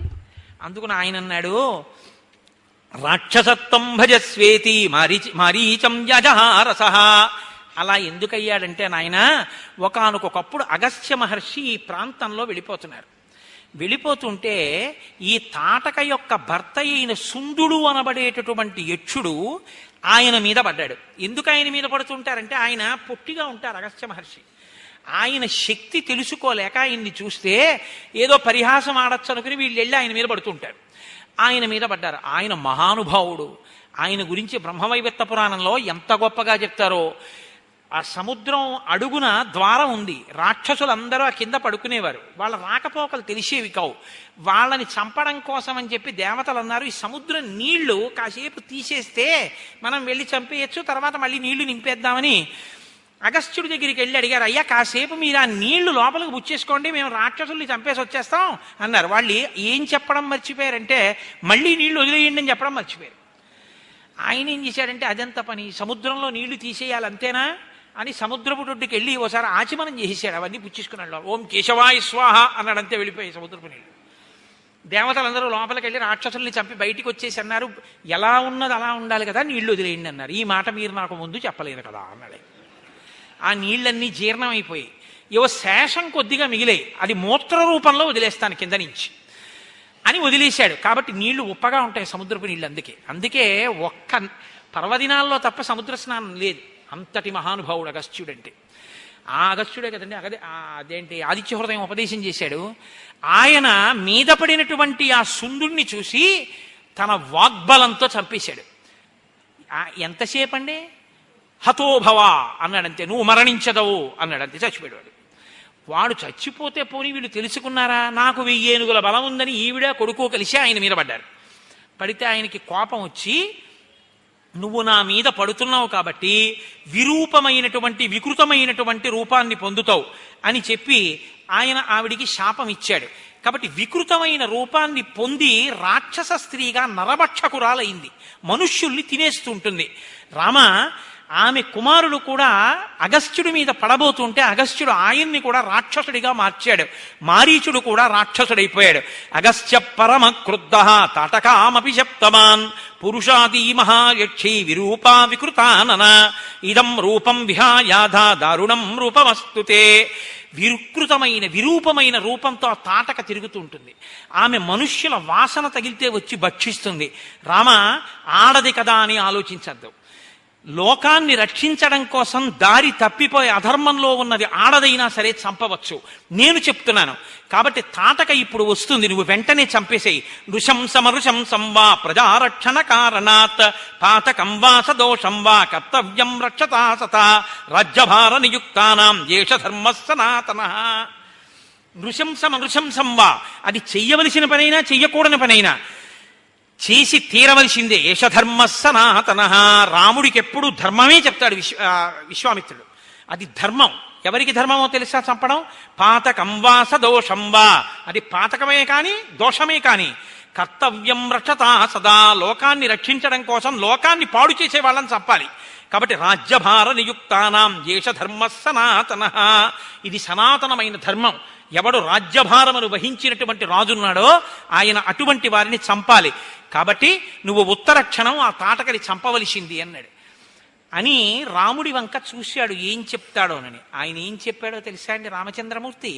ఇది మనం ఎందుకు రామాయణం చెప్పుకుంటామో, మనం ఎందుకు రామాయణానికి వారసులమయ్యామో, రామాయణంలో విశ్వామిత్రుడు ఇన్ని చెప్పిన తరువాత రాముడు ఏం మాట్లాడతాడో మీరు చూడాలి. ఏమంటే మీరు చెప్తే మాత్రం నేను ఇప్పటి వరకు ఎవరిని చంపలేదు, ఇదే బోణి, మొదలు పెడుతూనే ఆడదాన్ని చంపడం ఏమిటి, నేను ఇంకా మా నాన్నగారికి వాళ్ళకి ఓసారి సెల్లో మాట్లాడితే కానీ చంపడం కుదరదు, మీరు చెప్పారని చంపేయలేను, ఏమో మీరు చెప్పింది నిజమో కాదో అన్నాడు అనుకోండి, ఇంకెందుకు గురుత్వం? బలామతి బలాంస్తదా మంత్రగ్రామం గృహాణత్వం అంటూ ఆ మంత్రాలన్నీ ఇవ్వడం ఎందుకు? కాబట్టి ఇప్పుడు రాముడు ఏమంటాడు? ఎందుకు చంపుతానంటాడు? మీరు చెప్పారు కాబట్టి చంపేస్తానంటాడా? ఇంకేమైనా కారణం చెప్తాడా? ఎంత గొప్పగా మాట్లాడతాడో చూడండి. పితుర్వచన నిర్దేశాత్ పితుర్వచన గౌరవాత్ వచనం కౌశికస్యేతి కర్తవ్యం అవిశంకయా అనుశిష్టోస్మ్యయోధ్యాయాం గురు మధ్యే మహాత్మన పిత్రా దశరథేనాహం ఆవజ్ఞేయం హి తద్వచః గోబ్రాహ్మణ హితార్థాయ దేశస్యాస్య సుఖాయ చ తవ చైనా ప్రమేయస్య వచనం కర్తుముద్యతః. అయోధ్యా పట్టణంలో సభలో అంతమంది ఎదురుగుండా ఉండగా మా నాన్నగారు నన్ను అంతఃపురంలోంచి తీసుకొచ్చి నా మూర్ధన్య స్థానమునందు ముద్దు పెట్టుకుని మిమ్మల్ని చూపించి మీతో పంపించేటప్పుడు నాతో ఒక మాట చెప్పారు. ఈయన మహానుభావుడు, ఈయన ఆజ్ఞ అనుల్లంఘనీయము, ఈయన చెప్పిన మాట అతిక్రమించకూడదు రామా, ఈయన వెంట వెళ్ళని చెప్పారు. నేను మనుష్యుడను, నా మొదటి ధర్మం పుత్రధర్మం. మా నాన్నగారు నన్ను పంపించినప్పుడు మీరు ఏం చెప్తే అది చెయ్యమని చెప్పారు. కాబట్టి పితుర్వచన నిర్దేశాత్ పితుర్వచన కారణాత్, మా నాన్నగారు చెప్పారు కాబట్టి చంపేస్తానన్నాడు. ఇది తండ్రికి ఇచ్చిన గౌరవం. దీనికి మనం వారసులం. అటువంటి వారసత్వం ఉన్నటువంటి జాతిలో నాన్నగారు మీరు నాకు పిల్లను చూడడం ఏమిటి అని అడిగినటువంటి డైలాగు రాయడం ఎంత దారుణమో మీరు ఆలోచించండి. మన పిల్లలకి అటువంటివి తీసుకొచ్చి కేబుల్ టీవీకి 200 కట్టి చూపించి పాడు చేసి విషవృక్షాలను తయారు చేసుకున్న సంస్కృతికి దిగజారిపోయి మనం ఇవాళ ఎంత ఘోరాపచారం చేస్తున్నామో విద్యులు మీరు బాగా ఆలోచించండి. పితుర్వచన నిర్దేశాత్ పితుర్వచన కారణాత్ వచనం కౌశికస్యేతి కర్తవ్యమని అవిశంకజా. కాబట్టి గోబ్రాహ్మణ హితార్థాయ, గోబ్రాహ్మణుల యొక్క హితము కొరకు నిష్కారణముగా గోబ్రాహ్మణుల్ని చంపింది కాబట్టి గోవులోంచి పంచగవ్యాలు వస్తాయి. ఆ పంచగవ్యాలని చేత పట్టుకొని బ్రాహ్మణుడు మంత్రాలని అనుసంధించి లోకరక్షణ కొరకు యజ్ఞయాగాదులు చేస్తాడు. వీళ్ళిద్దరూ బాగుంటే లోకం బాగుంటుంది. కాబట్టి గోబ్రాహ్మణ హితార్థాయ దేశస్యాస్య సుఖాయ చ, దేశము యొక్క సుఖం కొరకు తవ చైనా ప్రమేయస్య వచనం కర్తుముజ్యతః. కౌశికుడవు, నాకు గురువువి, మహానుభావుడివి, నాకింత అస్త్ర సంపద ఇచ్చినవాడివి, ధర్మాధర్మములు తెలుసున్నవాడివి, బ్రహ్మర్షివి, నువ్వు నాకు ఇది ధర్మమని చెప్పిన తరువాత ఇక నేను అతిక్రమించడం అన్నది ఉండదు. నా బుద్ధితో ఆలోచించవలసిన పని లేదు. తండ్రి చెప్పాడు, మీరు చెప్పారు, నేను తాటకా సంహారం చేస్తున్నానన్నారు. ఈలోగా తాటక చూసింది, పరిగెత్తుకొచ్చింది, మీద పడింది, రాళ్ల వర్షం కురిపించింది, మాయని పొందింది, అంతర్ధానమైంది, విచిత్ర రూపాలు పొందింది, కామరూపంతో ప్రవర్తించింది, అనేక విధాలుగా ఆయనతో యుద్ధం చేసింది. కానీ విశ్వామిత్రుడు అన్నాడు, నాయన అసుర సంధ్య వేళ దాటిపోతోంది, చీకటి పడిపోయింది, ఇటువంటి సమయంలో ఇంకా నువ్వు ఉపేక్షిస్తే రాక్షసుల యొక్క బలం పెరిగిపోతుంది, కాబట్టి ఆలస్యం చెయ్యకుండా ఇక బాణప్రయోగం చేసి సంహరించు అన్నాడు. ఆమె గబగబా పరిగెత్తుకొస్తుంటే ఏమైనా మారుతుందేమో చూస్తాను, ఈమె యొక్క గమన శక్తిని నిరోధిస్తానని కాళ్ళు చేతులు తెగ్గొట్టాడు. అయినా సరే మీదొచ్చి పడిపోతుంటే లక్ష్మణస్వామి ముక్కు చెవులు కోసేశారు. అయినా ఆమెలో మార్పు రాకుండా వచ్చి మీద పడిపోతుంటే పిడుగులాంటి బాణాన్ని వక్షస్థలం మీద ప్రయోగించారు. ప్రయోగించగానే తాటక గిలగిల తన్నుకుంటూ అరణ్యంలో పడి ప్రాణం విడిచిపెట్టింది. అమ్మయ్యా, తాటక మరణించిందన్న శుభవార్తకిట ఈ లోకంలో ఉన్న వాళ్ళు కాదు, ఇంద్రుడితో సహా దేవతలందరూ లేచి నిలబడ్డారట. ఎంత శుభవార్త! తాటక మరణించింది. ఇంతకన్నా శుభవార్త ఏమిటి? మహానుభావుడు విశ్వామిత్రుడు బ్రహ్మర్షి రామలక్ష్మణుల్ని తీసుకెళ్లి లోకరక్షణార్థం తాటకా సంహారం చేయించి ఇంతటి మహోపకారం చేశాడని తాం హతాం భీమ సంకాచం దృష్టాసురపతిస్తదా సాధు సాధ్వితి కాకుత్సం సురాశ్చ సమపూజయన్. గొప్ప పని అంటూ దేవతలు, ఇంద్రుడు కూడా పరుగున వచ్చి రామచంద్రమూర్తిని స్తోత్రం చేశారట. విశ్వామిత్రుడు ప్రహృష్టవదన ఎంతో ఆనందించాట. అబ్బా, ఏమి శిష్యుడు దొరికాడరా! నేను ఒక మాట చెప్తే అతిక్రమించకుండా తవ చైనా ప్రమేయస్య వచనం కర్తుముజ్యతః, మీ మాటకి చంపేస్తానని చంపాడు. ఇది నా శిష్యుడని పొంగిపోయేట. కానీ శిష్యుడిని పొగడకూడదు. ఎంతో సంతోషించి, నాయనా రండి, మనం ఇక్కడ తాటకా సంహారం అయిపోయింది, మనందరం బయలుదేరుదామని చెప్పి చీకటి పడిపోయిన తర్వాత నిర్భయంగా మళ్ళీ ఇద్దరు పిల్లల్ని పెట్టుకుని చక్కగా వనంలోనే పడుకుని మంచి కథలతోటి చక్కటి విషయాలతోటి మళ్ళీ మనవలిద్దరినీ తాతగారు పట్టుకున్నట్టుగా పడుకోబెట్టుకుని ఎంతో మంచి కబుర్లు చెప్తూ ఆశ్రమంలో అక్కడ ఉన్నటువంటి వాళ్ళందరూ, చుట్టుపక్కల వాళ్ళందరూ కూడా వస్తే ఎంతో ఆనందంగా ఆ రోజు రాత్రి విశ్వామిత్రుడు రామలక్ష్మణులతో కలిసి పడుకుని నిద్రపోతున్నాడు. ఇంకా ఇంతకన్నా చెప్పి వాళ్ళకి నిద్రాభంగం చేయడం ఎందుకు? రేపు సాయంకాలం మళ్ళీ ప్రారంభం చేద్దాం. ఇవాళ విశ్వామిత్రుడు వచ్చినటువంటి ఘట్టం రామాయణంలో చాలా గొప్పది. ఈ ఘట్టం ఎంత గొప్పదో రేపటి రోజు నేను ఒళ్ళు మరిచిపోయి చెప్పకుండా ఉంటే షణ్ముఖోత్పత్తి వస్తుంది, గంగావతరణం వస్తుంది.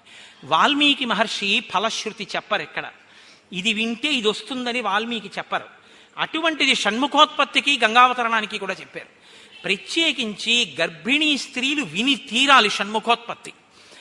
గంగావతరణం ఎవరు వింటారో వాళ్ళకి ఆ క్షణంలోనే పాపరాశి ధ్వంసం అయిపోతుందని చెప్పారు మహర్షి. అంత గొప్ప గంగావతరణం.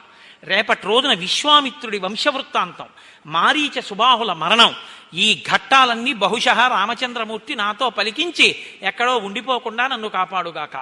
అయితే రామచంద్రమూర్తి విశ్వామిత్రుణ్ణి కలుసుకున్నటువంటి శుభతరుణం, లేదా విశ్వామిత్రుడు రామచంద్రమూర్తిని తీసుకెళ్లినటువంటి ఈ శుభతరుణంలో సంపూర్ణ రామాయణ ప్రవచనం జరుగుతుండగా దేవాలయంలో రామచంద్రమూర్తి పొంగి పరవశించిపోయి ఉంటారు. ఇవాళ ఈ విశ్వామిత్రుడి పేరు వినగానే, ఆ వశిష్ఠుడి పేరు వినగానే, తను ఆనాడు తండ్రి పేరు చెప్పి ఎంత పొంగిపోయాడో ధర్మం విని ఇవాళ రాముడు పొంగిపోతాడు.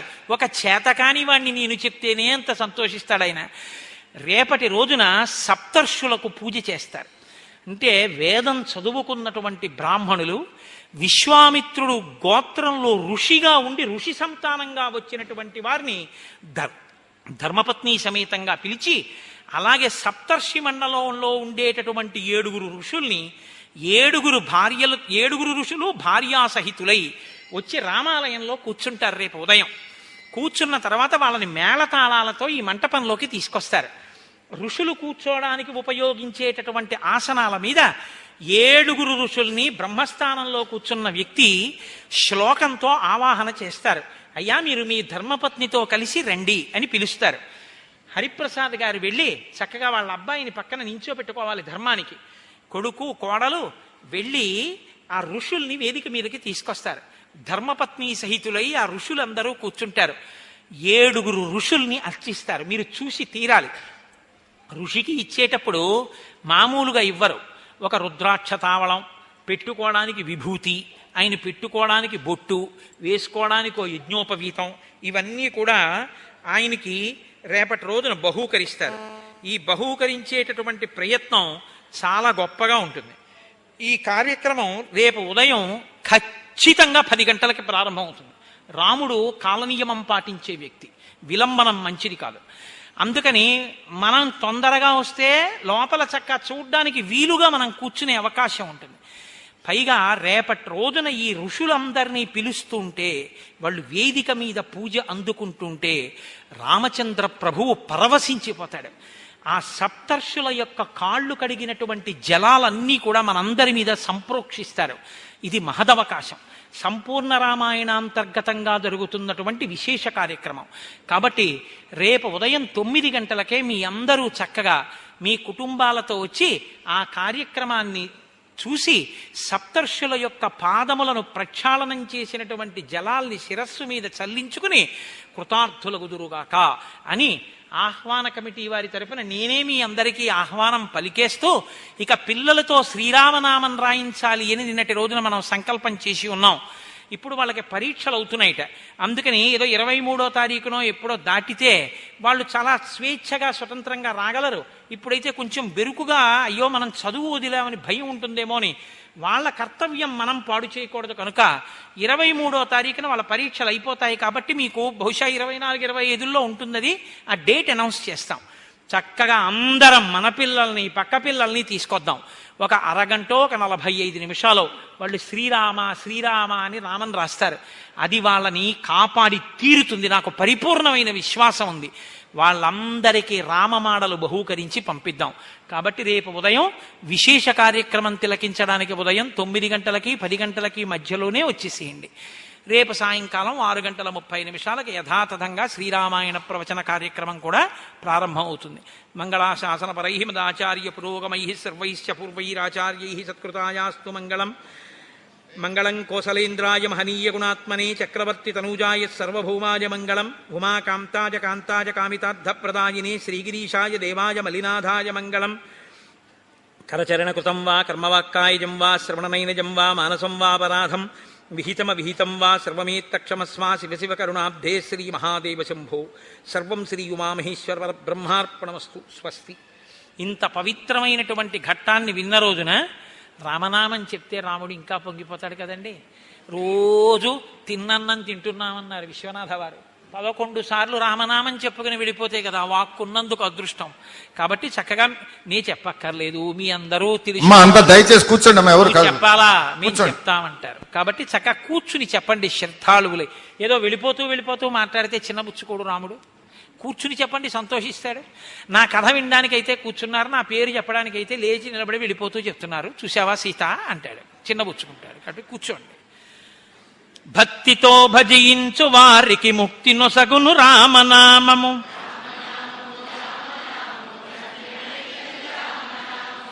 శిష్ట జనముల దివ్య దృష్టికి స్పష్టమగు శ్రీరామనామము.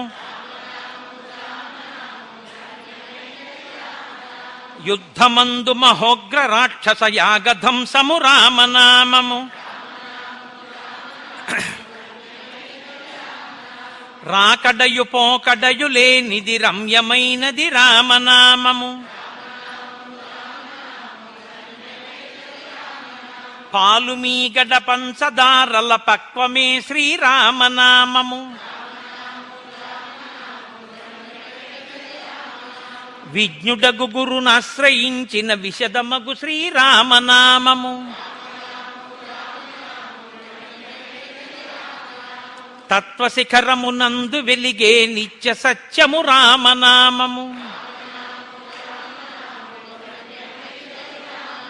జపతపంబుల కర్కమైనది జగతిలో శ్రీరామనామము అంబరీషుని పూజలకు కైవల్యమొసగిన రామనామము అలకు చేలుని చేతి అటుకులు ఆరగించిన రామనామము జానకీ హృత్కమలమందున అలరుచున్నది రామనామము మూడు నదులను దాటి వారికి మోక్షలక్ష్మియ రామనామము రాక్షసులను తరిమి కొట్టిన నామమే శ్రీరామనామము మంగళంబగు భక్తితో పాడిన శుభకరంబగు శ్రీరామనామము